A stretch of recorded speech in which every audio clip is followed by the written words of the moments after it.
ഈശോയിൽ സ്നേഹമുള്ളവരെ, ഇപ്പോൾ കർത്താവെ രക്ഷ പ്രാപിക്കുന്നവർ ചുരുക്കമാണോ എന്ന ചോദ്യത്തിന് ഈശോ പറയുന്ന മറുപടി, ഇടുങ്ങിയ വാതിലിലൂടെ പ്രവേശിക്കാൻ പരിശ്രമിക്കുവിൻ.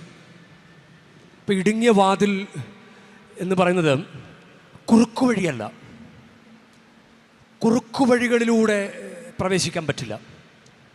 നമ്മൾ പലരും എളുപ്പ വഴികൾ തേടുന്നവരാണ്. ഇപ്പോൾ ഞായറാഴ്ചയൊക്കെ ആചരിക്കുക, പള്ളിയിൽ പോവുക, കുമ്പസാരിക്കുക, ഇതൊക്കെ കുറച്ച് ബുദ്ധിമുട്ടുള്ള കാര്യമാണല്ലോ. അപ്പോൾ നമ്മൾ പെട്ടെന്ന് അനുഗ്രഹം കിട്ടുന്ന വഴികൾ തേടി നടക്കുന്നവരാണ് നമ്മൾ. എന്തെങ്കിലും ചിലപ്പോൾ ദുരാചാരങ്ങളിലൊക്കെ ആളുകൾ പെട്ടുപോകുന്നത് ഈ കുറുക്കുവഴികൾ തേടുന്നത് കൊണ്ടാണ്.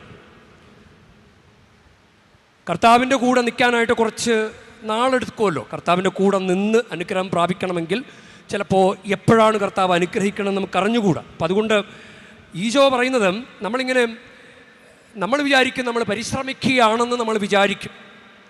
അത് മത്തായിയുടെ സുവിശേഷത്തിൽ 7-ാം അധ്യായം 21-ാം വാക്യത്തിൽ കർത്താവേ കർത്താവേ എന്ന് വിളിച്ചപേക്ഷിക്കുന്നവനല്ല, സ്വർഗസ്ഥനായ പിതാവിൻ്റെ ഇഷ്ടം നിറവേറ്റുന്നവനാണ് സ്വർഗരാജ്യത്തിൽ പ്രവേശിക്കുക. അങ്ങനെ പറഞ്ഞിട്ടുണ്ട്. അപ്പോൾ നമ്മൾ എല്ലാവരും കർത്താവേ കർത്താവേ എന്ന് വിളിക്കുന്നവരാണ്, പ്രഭാതം മുതൽ വിളിക്കുന്നവരാണ്. പക്ഷെ രക്ഷപ്പെടുമോ എന്നതാണ് ചോദ്യം. അപ്പോൾ ഈശോ ഇങ്ങനെ മറുപടി പറയുന്നത്, അങ്ങനെയൊക്കെ ചെയ്തിട്ടുണ്ട്, ഞാൻ നിൻ്റെ കൂടെ ഭക്ഷണം കഴിച്ചിട്ടുണ്ട്, ഞാൻ മുട്ടിന് നിറങ്ങിയിട്ടുണ്ട്, ഞാൻ കൃപാസനം പത്രം വിറ്റിട്ടുണ്ട്, ഇങ്ങനെ കുറേ കാര്യങ്ങൾ നമ്മളിങ്ങനെ പറയുമ്പോൾ ദൈവം ചിലപ്പോൾ ഇങ്ങനെ പറയും, ഞാൻ നിങ്ങൾ അറിയല. അതായത് 2 പ്രാവശ്യം ഇങ്ങനെ പറയുകയാണ്. ലൂക്ക 13:25-ലും 27-ലും നിങ്ങൾ എവിടെ നിന്നാണെന്ന് ഞാൻ അറിയുന്നില്ല. നമ്മൾക്കതാണ് ഇപ്പോൾ ഇവിടെ നമ്മളെല്ലാവരും ഉണ്ട്. നമ്മളെല്ലാവരും രക്ഷപ്പെടുമോ? നമുക്കെല്ലാവർക്കും അനുഗ്രഹം കിട്ടുമോ? ആർക്കാ കിട്ടുക അനുഗ്രഹം കിട്ടുക? നമ്മളിന്ന് ചോദിക്കണം. ഇന്നിപ്പോൾ ഇവിടെ ഒരു 10,000 പേര് ഇവിടെ ഉണ്ടെങ്കിൽ 1000 പേരും രക്ഷപ്പെടുമോ? 1000 പേർക്കും അനുഗ്രഹം കിട്ടുമോ? ആർക്കാണ് കിട്ടുക?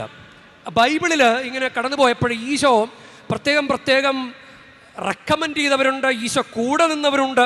അത് എന്തൊക്കെയാണെന്ന് നോക്കിയപ്പോഴും സ്നാപക യോഹന്നാനെ കുറിച്ച് ഈശോ പറഞ്ഞിട്ടുള്ളത്, സ്ത്രീകളിൽ നിന്ന് ജനിച്ചവരിൽ സ്നാപയോനേക്കാൾ വലിയവനില്ല എന്നാണ് പറഞ്ഞിട്ടുള്ളത്. അപ്പോൾ അത് ഒരു നല്ലൊരു പ്രൈസാണ്, ഒരു സ്നാപയോഹന്നാൻ കിട്ടുന്ന നല്ലൊരു ക്രെഡിറ്റാണ്. അതിന് കാരണം എന്താണെന്ന് ചോദിച്ചു കഴിഞ്ഞാൽ, സ്നാപയോഹന്നാൻ 3:30 പറയുന്നൊരു കാര്യം, അവൻ വളരുകയും ഞാൻ കുറയുകയും വേണം. അവൻ വളരുകയും, ഈശോ എന്നിൽ വളരണം. അങ്ങനെ ആഗ്രഹിക്കുന്നവരെ ഈശോ റെക്കമെൻഡ് ചെയ്യും. എനിക്ക് നിന്നെ അറിയാമെന്ന് പറയും.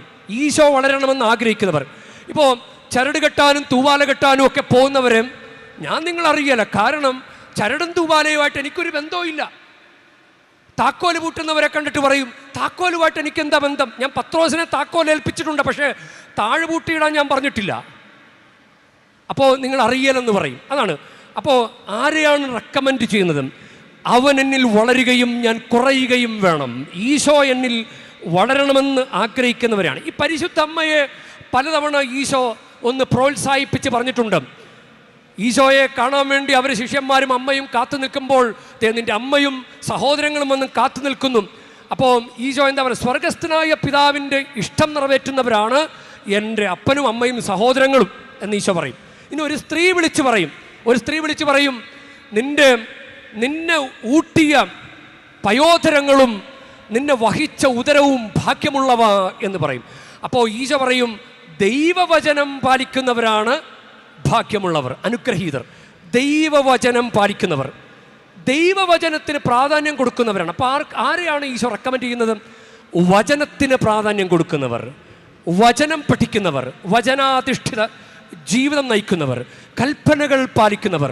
ചിലപ്പോൾ ചില ആളുകളും ചില മാഗസിൻസും ചില കാര്യങ്ങൾക്ക് ബൈബിളിനേക്കാളും പരിശുദ്ധ കുർബാനേക്കാളും ചില വസ്തുക്കൾക്ക് പ്രാധാന്യം കൊടുത്തു പോകുന്നുണ്ട്. എന്നാൽ പരിശുദ്ധ കുർബാന ഈശോയുമായി യഥാർത്ഥത്തിൽ ബന്ധമുള്ള കാര്യമാണ്, വളരെ വ്യക്തമായിട്ടുള്ള ബന്ധമുള്ള കാര്യമാണ്. പക്ഷെ പരിശുദ്ധ കുർബാന സ്വീകരണത്തെക്കാളും വിശുദ്ധ ഗ്രന്ഥ പഠനത്തെക്കാളും മറ്റു പല കാര്യങ്ങൾക്ക് പ്രാധാന്യം കൊടുക്കുന്നവർ യഥാർത്ഥത്തിൽ ദൈവത്തിന് ഇഷ്ടം നിറവേറ്റുന്നവരാണോ? അപ്പോൾ ഈശോ റെക്കമെൻഡ് ചെയ്യുമോ?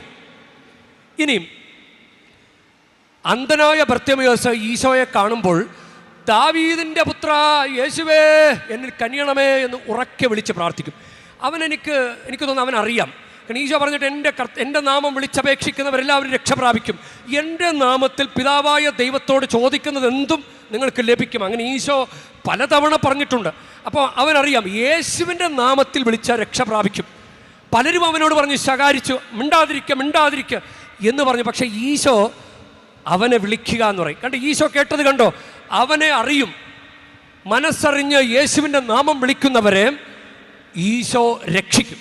ഈശോ വന്നിട്ട് ചോദിക്കും, മകനെ നിനക്ക് എന്ത് വേണമെന്ന് ചോദിക്കും. ബർത്തമേയുസിനോട് ചോദിച്ച പോലെ. കാരണം യോഹന്നാന്റെ സുവിശേഷം 1:12 തന്നെ സ്വീകരിച്ചവർക്കെല്ലാം, തൻ്റെ നാമത്തിൽ വിശ്വസിക്കുന്നവർക്കെല്ലാം ദൈവമക്കളാകാൻ കഴിവ് നൽകി. ദൈവമക്കളാകാനുള്ള കഴിവ് യേശുവിൻ്റെ നാമത്തിൻ്റെ ശക്തി അറിയുന്നവർക്ക് ദൈവം കൊടുക്കും. ഇനി ഒരു പാപിനിയായ സ്ത്രീ വന്നിട്ട് കാല് കഴുകുമല്ലോ. അപ്പോൾ അവരെല്ലാവരും പറയും, ഇപ്പോൾ നമ്മുടെ യൂദാസ്കറിയോത്ത പറയും, അത് ദരിദ്രർക്ക് കൊടുക്കാമായിരുന്നു, അത് വിറ്റ് ദരിദ്രർക്ക് കൊടുക്കാമായിരുന്നു. അങ്ങനെ പലരും പിറുപിറുക്കും. ആ വീട്ടിലെ ആൾ പോലും പിറുപിറുക്കും, ഇവൻ പാപിയുടെ കൂടെ ഇരിക്കുന്നല്ലോ എന്ന് പറയും. ഇതൊന്നും അറിയാനുള്ള മനസ്സിവനില്ലേ എന്ന് പറയുമ്പോൾ ലൂക്കായുടെ സുവിശേഷം 7:47 ഈശോ പറയുന്നത്, ഇവൾ എന്നെ സ്നേഹിച്ചു. കണ്ടോ, ആ വെറും പാപിനിയായ സ്ത്രീക്ക് വേണ്ടി കൂടി പോലും ഈശോ സംസാരിക്കുന്നത് കണ്ടോ? ഈശോ അവളെ അറിയും. കാരണം ഈശോയ്ക്ക് വേണ്ടി അവൾ നല്ലൊരു കാര്യം ചെയ്തു. ഇനി ധൂർത്തപുത്രൻ തിരിച്ചു വരുമ്പോഴും ലൂക്കായുടെ സുവിശേഷം 15 പിതാവ്, അവൻ്റെ അപ്പൻ ധൂർത്തപുത്രനെ കെട്ടിപ്പിടിച്ച് ചുംബിക്കും. മുഷിഞ്ഞു വരുന്നയാളല്ലേ, പട്ടിണി കിടന്ന് പരിവട്ടായിട്ട് വരുന്നയാളല്ലേ, അവനെ കെട്ടിപ്പിടിച്ച് ചുംബിച്ചു. ഇത് അവൻ ആഗ്രഹിച്ചിരുന്ന കാര്യമാണോ? അപ്പൻ എന്നെ കെട്ടിപ്പിടിച്ച് ചുംബിക്കും എന്ന് ആഗ്രഹിച്ചിരുന്ന കാര്യമാണോ? കാരണം അവൻ ആഗ്രഹിക്കാത്ത കാര്യം പോലും, അവൻ ചിന്തിച്ചിട്ട് പോലും ഇല്ലാത്ത കാര്യം പോലും അവന് കിട്ടുന്നത് കണ്ടോ? കാരണം എന്താ? അവൻ പിതാവാണ് എൻ്റെ സ്വത്ത് എന്ന് മനസ്സിലാക്കി തിരിച്ചറിഞ്ഞ് വന്നതുകൊണ്ടാണ്. ദൈവമാണ് എൻ്റെ സ്വത്ത്, ദൈവമാണ് എന്നെ നയിക്കുന്നത്, ദൈവമാണ് എല്ലാം പരിപാലിക്കുന്നത് എന്ന് തിരിച്ചറിയുന്നവരെ ദൈവം റെക്കമെൻഡ് ചെയ്യും. ഇനി നല്ല കള്ളൻ അറിയാമല്ലോ, 2 കള്ളന്മാർ അപ്പുറവും. പക്ഷെ നല്ല കള്ളൻ മാത്രം പർദീസയിൽ പോയി. എന്തുകൊണ്ടാണ്? നല്ല കള്ളന് തൻ്റെ തെറ്റിനെക്കുറിച്ച് നല്ല ബോധ്യമുണ്ടായിരുന്നു. അതുകൊണ്ട് മറ്റവനെ ശകാരിച്ചു. എന്നിട്ട് ഈശോയെ റെക്കമെൻഡ് ചെയ്തു, ഈശോയെ ഒന്ന് ഡിഫെൻഡ് ചെയ്തു. ഇവനൊരു തെറ്റും ചെയ്തിട്ടില്ല. എന്നിട്ട് നല്ലൊരു അന്തസ്സുള്ളൊരു പ്രാർത്ഥന പ്രാർത്ഥിച്ചു. നമ്മളിങ്ങനെ കുറേ പ്രാർത്ഥിച്ചുകൊണ്ട് നടക്കുകയാണ്. പക്ഷേ നല്ല കള്ളൻ ഒരൊറ്റ പ്രാർത്ഥന കൊണ്ട് കയറിപ്പോയി, അങ്ങ് പർദീസയിലായിരിക്കുമ്പോൾ എന്നെ ഓർക്കണമേ. അപ്പോൾ അതെങ്ങനെ സാധിച്ചു? നീ എന്നോടുകൂടെ ഇന്ന് പർദീസയിലായിരിക്കും. അവന് വേണ്ടി ഈശോ സംസാരിച്ചത് കണ്ടോ? അതുപോലെ തന്നെ യോഹന്നാൻ ശ്ലീഹ ഈശോയുടെ കുരിശിൻ ചുവട്ടിൽ നിന്നപ്പോഴും യോഹന്നാൻ ശ്ലീഹായ്ക്ക് ഈശോ കൊടുത്ത ഒരു വലിയൊരു നിധിയാണ് പരിശുദ്ധ മറിയം. ഇതാ നിൻ്റെ അമ്മ എന്ന് പറഞ്ഞു കൊടുത്തത്. അത് മറ്റുള്ള ശിഷ്യന്മാർക്ക് അങ്ങനെ കൊടുത്തില്ല. മറ്റുള്ള ശിഷ്യന്മാർ ഈശോ ഇട്ടിട്ടോടിക്കളഞ്ഞു. കുരിശിൻ ചുവട് വരെ ഈശോയുടെ കൂടെ നിന്നത് യോഹന്നാൻ ശ്ലീഹായാണ്. യോഹന്നാൻ ശ്ലീഹായ്ക്ക് തൻ്റെ അമ്മയെ, തൻ്റെ സ്വന്തം അമ്മയെ, ഇതാ നിൻ്റെ അമ്മ എന്ന് പറഞ്ഞു കൊടുത്തു. നമ്മൾ അമ്മയുടെ തീർത്ഥാടന കേന്ദ്രത്തിലല്ലേ നമ്മൾ വന്നിരിക്കുന്നത്. ഇനി നമുക്ക് ഇവിടെ ഈ തീർത്ഥാടന കേന്ദ്രത്തിൽ വന്നിരിക്കുമ്പോൾ കുറേ പേരെങ്കിലും ആഗ്രഹിക്കുന്ന പരിശുദ്ധാത്മാവിൻ്റെ നിറവും അഭിഷേകമൊക്കെ കിട്ടണമെന്ന് ആഗ്രഹിക്കുന്നുണ്ട്. അങ്ങനെ ദൈവത്തിൻ്റെ അനുഗ്രഹം ആഗ്രഹിക്കുമ്പോൾ അത് കിട്ടുന്നത് ആർക്കാണ്? പരിശുദ്ധമ്മയോട് ചേർന്ന് പ്രാർത്ഥിച്ചിരുന്ന സമൂഹത്തിലാണ് പരിശുദ്ധാത്മാവ് വർഷിക്കപ്പെട്ടത്. അപ്പോൾ എവിടെയാണ് ഈശോ റെക്കമെൻഡ് ചെയ്യുന്നത്? ആർക്കാണ് ഈശോ അനുഗ്രഹങ്ങൾ കൊടുക്കുന്നത്? ആരുടെ കൂടെയാണ് ഈശോ നിൽക്കുന്നത്? നമുക്ക് അതൊന്ന് ചിന്തിക്കാം, നമുക്കത് ധ്യാനിക്കാം. ഇന്നത്തെ ദിവസം അതിന് അനുഗ്രഹമായിട്ട് ഒരു അമ്മ ഇന്നലെ മുത്തുക്കുട ചോദിച്ച് അടയ്ക്കുകയാണ്. അച്ഛാ, മുത്തുക്കുട നേർച്ച എവിടെയാണ് അച്ഛാ? വേളാങ്കണ്ണിയിൽ എവിടെയാണ് മുത്തുക്കുട നേർച്ചയെന്ന് എനിക്ക് അറിഞ്ഞുകൂടാ. അപ്പോൾ അവർ ഇങ്ങനെ നേർന്നിരിക്കുകയാണ്. കൊച്ചിന് എന്തോ ഒരു അസുഖം വന്നു. അപ്പോൾ അമ്മുമ്മ കൊച്ചിന് വേണ്ടി നേർന്നിരിക്കുകയാണ്. കൊച്ചിനെ പിടിച്ചുകൊണ്ട് മുത്തുക്കുടം ചൂടി പള്ളിക്ക് ചുറ്റും നടന്നോളാമെന്ന്. ഈ മുത്തുക്കുട ചൂടി നടന്നു കഴിഞ്ഞാൽ ഈശോയുമായിട്ട് എന്തൊരു ബന്ധമെന്ന് എനിക്ക് മനസ്സിലായിട്ടില്ല. ഈശോയ്ക്ക് എന്തൊരു ബന്ധമുണ്ടോ മുത്തുക്കുടയായിട്ട്? ഈശോയുമായി ബന്ധമുള്ള കാര്യങ്ങൾ ചെയ്താൽ ഈശോ നമ്മളെ റെക്കമെൻഡ് ചെയ്യും. അതാണ് ദുരാചാരങ്ങളിൽ പെട്ടുപോകുന്നവർ. ഈശോയുമായി കണക്ഷനാകുന്നില്ല. ഈശോയുമായി കണക്ഷനായാൽ ഈശോ പറയും, നിങ്ങളെനിക്കറിയാം എന്ന് പറയും. ഈശോയുമായി കണക്ഷനാകാൻ പറ്റുന്ന പ്രധാനപ്പെട്ട കാര്യങ്ങളാണ് പരിശുദ്ധ കുർബാന അർപ്പണം. പരിശുദ്ധ കുർബാനയിൽ യോഗ്യതയോടെ പരിശുദ്ധ കുർബാന സ്വീകരിക്കുക. പരിശുദ്ധ കുർബാന സ്വീകരിക്കാൻ പറ്റിയ വിധത്തിൽ പ്രസാദപരാവസ്ഥയിലേക്ക് വരാൻ കുമ്പസാരിക്കുക. ഇതൊക്കെയാണ് ഈശോയുമായി പെട്ടെന്ന് കണക്ഷനാകാൻ പറ്റിയ അവസരങ്ങൾ. അതുപോലെ വിശുദ്ധ ഗ്രന്ഥം വായിക്കുക. ഞാനാണ് വചനം, ഇല്ലേ? വചനം ദൈവമാണ്. അപ്പം ഈശോയെ വായിക്കുക, വചനം വായിക്കുക, കൽപ്പനകൾ പാലിക്കുക. ഈശോയുമായി കണക്ഷനാകുന്ന കാര്യങ്ങൾ ചെയ്തു കഴിഞ്ഞാൽ നമുക്ക് പ്രത്യേകം അനുഗ്രഹം കിട്ടി. ഇന്നത്തെ ഒന്നാം വായനയിൽ അതിജീവിക്കുന്നവരെ കുറിച്ച് പറയുന്നുണ്ട്. ആരാണ് അതിജീവിക്കുക? ഇതൊക്കെ കേട്ടിട്ട് ആരാണ് അതിജീവിക്കുക? കർത്താവിൻ്റെ കൂടെ നിൽക്കുന്നവരാരാണ്?